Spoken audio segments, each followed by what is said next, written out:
Di antara puing-puing, gelondongan kayu dan ceceran ranting pohon, 4 gajah Sumatera berjalan perlahan. 4 gajah itu, Abu, Mido, Ajis, dan Noni, bukan sedang mencari makan, bukan karena tersesat, tetapi untuk menolong manusia. Dengan belalainya, satu persatu puing-puing dan batang-batang kayu diangkat lalu disingkirkan. Pengerahan gajah-gajah itu memicu beragam reaksi. Ada yang memuji kekuatan satwa tersebut, tapi tak sedikit pula yang terenyuh dan menolak. Alasannya, tindakan itu dinilai sebagai bentuk eksploitasi satwa, apalagi saat mereka harus memindahkan gelondongan kayu yang beratnya luar biasa. Ada ironi pahit di balik kekuatan pengerahan gajah sebagai relawan bencana di tanah rencong ini. Sebab puing-puing bencana yang mereka bereskan itu adalah bencana yang sebagian besar dipicu oleh kerusakan hutan, rumah mereka yang kini kian digerus pembalakan liar hingga alih fungsi hutan menjadi kebun sawit. Dan inilah potret ironis hubungan gajah dan manusia di Sumatera.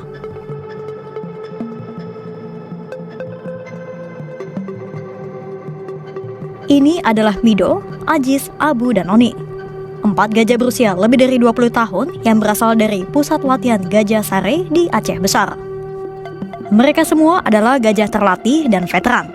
Ya, gajah-gajah ini ternyata pernah menjadi relawan pada 2004 silam saat tsunami dahsyat menerjang Aceh. Mereka juga membersihkan puing dan sisa material yang disapu air laut. Tak jarang kaki-kaki besar mereka terluka, tertusuk pecahan kaca, dan benda-benda tajam lainnya. Hari ini gajah-gajah itu kembali dikerahkan. Kali ini ke desa Menasabi, Kecamatan Merah 2, Kabupaten Pidijaya, Aceh pada Senin 8 Desember 2025. Mereka diangkut menggunakan truk langsir dan ditemani oleh 1 unit mobil slip-on berisi tangki air dan selang untuk memastikan para gajah tidak kehausan.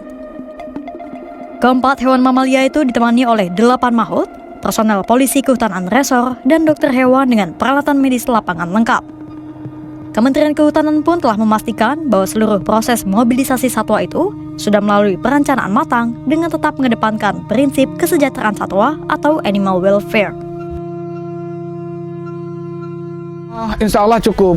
Ya, kita untuk gajah ini memang standar makanannya udah kita siapkan seperti pelepah kelapa, tebu, nah habis itu pisang, nenas nanti. Nah itu di posko kita yang udah kita standbykan makannya.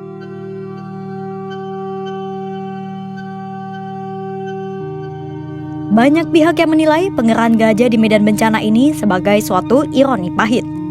Sebab material-material yang dibersihkan adalah gelondongan kayu, sisa-sisa dari hasil perusakan rumah mereka. Anggota Forum Konservasi Gajah Indonesia atau FKGI, Ali Akbar, menegaskan pengerahan gajah itu layaknya film yang tidak diharapkan. Sebelum bencana, para pemangku kepentingan tidak peduli dengan nasib gajah-gajah itu dan lebih mengedepankan pembabatan hutan.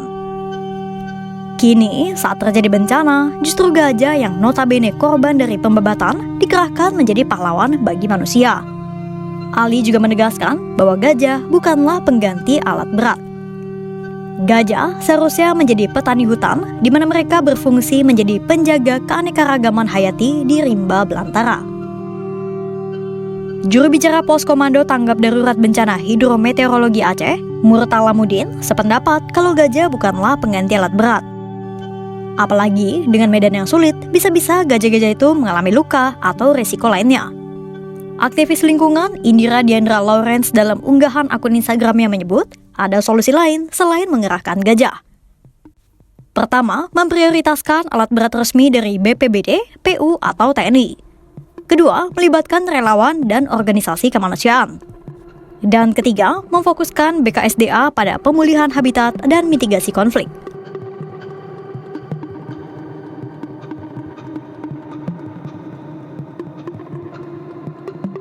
Sesaat seusai turun dari truk, 4 gajah itu satu persatu segera menyusuri jalanan desa yang sempit. Warga setempat yang melihat pemandangan itu seketika takjub melihat tubuh besar nan gagah dari satwa endemik Sumatera itu. Keempat gajah itu berjalan melalui akses jalan antar desa yang berjarak 100 meter dari akses antar kecamatan. Bak relawan, mereka bertugas untuk menyingkirkan material dari lokasi yang tidak dapat dijangkau alat berat. Dengan kekuatan tubuh yang luar biasa, keempat gajah itu dengan mudah menyingkirkan sejumlah batang pohon sepanjang lebih dari 5 meter dan berdiameter setengah sampai 1 meter. Saat ini masih ada 3 desa di Meradua dan 5 desa di Meredu. Alat berat tidak bisa menembus akses jalan itu karena sempit. Kalau dipaksa masuk, itu beresiko merusak bangunan rumah warga di sekitarnya. Sebaliknya, kalau tidak segera dibersihkan, proses penanganan bencana di lokasi bersangkutan semakin molor. Itulah mengapa BKSDA kemudian berinisiatif untuk mengerahkan keempat kawanan gajah itu. Target kita kemarin itu sekitar 7 hari lah, mungkin lebih kurang ya kan. Mungkin ya kita lihat-lihat titik aja, kita pun pembersihan yang di samping-samping rumah warga yang nggak bisa buka pintu, yang ada kayu-kayu masuk di dalam rumah ya kita tarik. Ya kita hanya kasihan sama masyarakat ya kan. Nah, itu sasaran kita gitu. Selain membuka akses jalan yang tertimbun material, gajah pun juga disiagakan untuk membantu evakuasi apapun, termasuk jika ada korban yang belum ditemukan.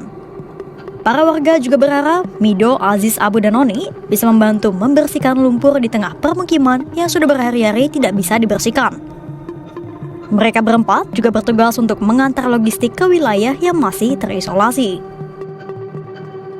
4 gajah Sumatera turun ke desa, membantu membersihkan sisa bencana banjir bandang di Aceh yang bukan mereka ciptakan. Gajah-gajah ini diterjunkan bak relawan jadi pahlawan bagi manusia. Tapi disitulah ironi terbesar kita sebagai manusia. Gajah dipuji karena mereka menolong warga membersihkan puing-puing bencana. Tapi mirisnya, hutan rumah mereka terus digunduli, diubah fungsinya jadi lahan sawit yang justru kian merusak ekosistem alam.